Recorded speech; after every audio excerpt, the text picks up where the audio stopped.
here is what Cindy Wong had to say about Karen White and her new book. I've had the privilege of working with Karen White for nearly 20 years. And throughout that entire time, she's been one of my favorite authors. Not just because she's a wonderful, warm, and funny person, and I love talking to and spending time with her, but because she's a great writer. Her talents are right there on the page. Lyrical, poetic prose combined with her inventive, twisty plots and beautifully crafted characters. I'm always happy to lose myself in one of her novels. I've told Karen this many times, and I bet she thinks I'm joking or exaggerating, but it's true. Of all my writers, she's the only one I know I can identify just by reading one paragraph. Her voice is that pure and distinctive. And if I had to pick one novel that showcased everything I love about Karen the writer, it would be The Last Night in London. This novel has it all. Drama, spies, glamour, love, friendship, and the strength of family, all wrapped around parallel, contemporary, and historical storylines. Most of all, it's one of Karen's most personal novels, touching upon her years as a teen growing up in London, but never leaving her Southern roots behind. It's the perfect book to introduce new readers to Karen, but it's also the novel that fans have been asking for years for her to write. And I'm thrilled to be sharing it with you. Here's Karen. Thank you, Craig. Hello, everyone. Finally, the book I've been wanting to write for over a decade and my most personal book yet.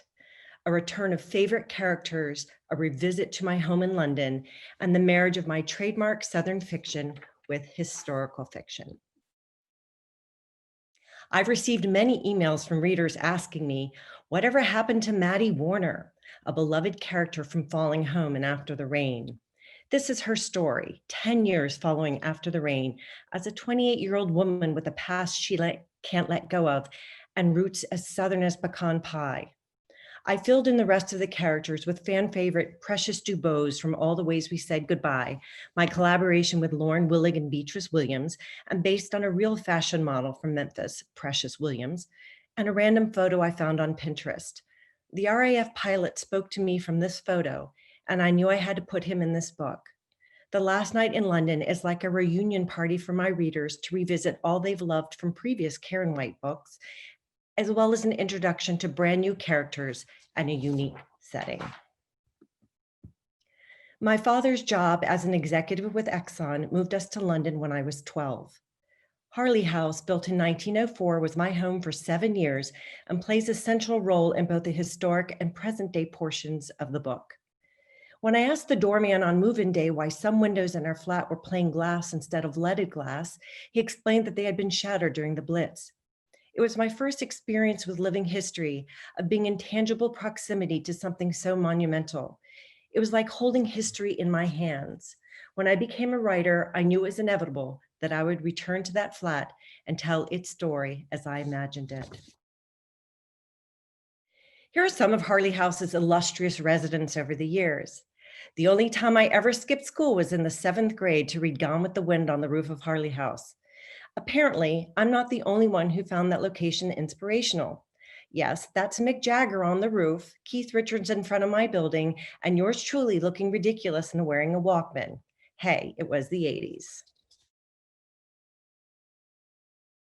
The Savoy Inn Hotel in the opulent Mayfair section of London was a hotbed of intrigue and political maneuvering during World War II. It was also the scene of my junior prom. The hotel, but not my hairstyle, plays a large part in The Last Night in London. The sheer enormity of the Blitz added a very real dramatic backdrop to the historical portion of the city, not just of the devastation of buildings and lives, but also the resiliency of British citizens to never give up in the face of enormous odds. The Blitz was 9 months of almost nightly air raids, including 57 consecutive nights of bombings. 43,000 British civilians were killed and 139,000 wounded.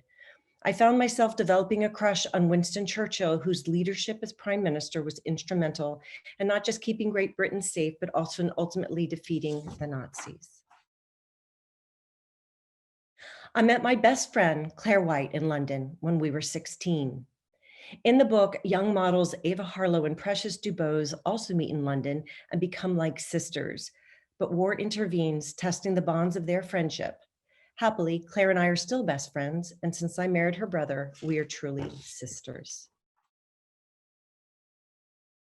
As a freelance journalist, Maddie Warner's assignment is to interview Precious Dubose about her life in London as a fashion model during the Blitz.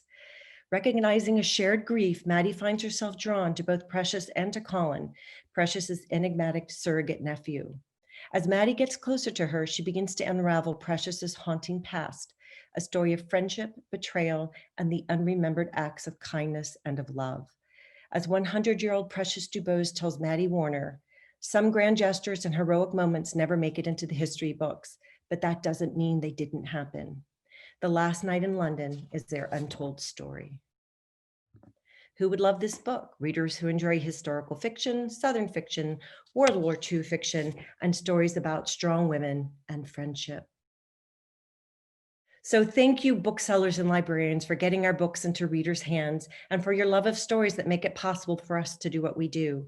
I loved creating this fictional story in a very real place, and I hope it resonates with you and your patrons.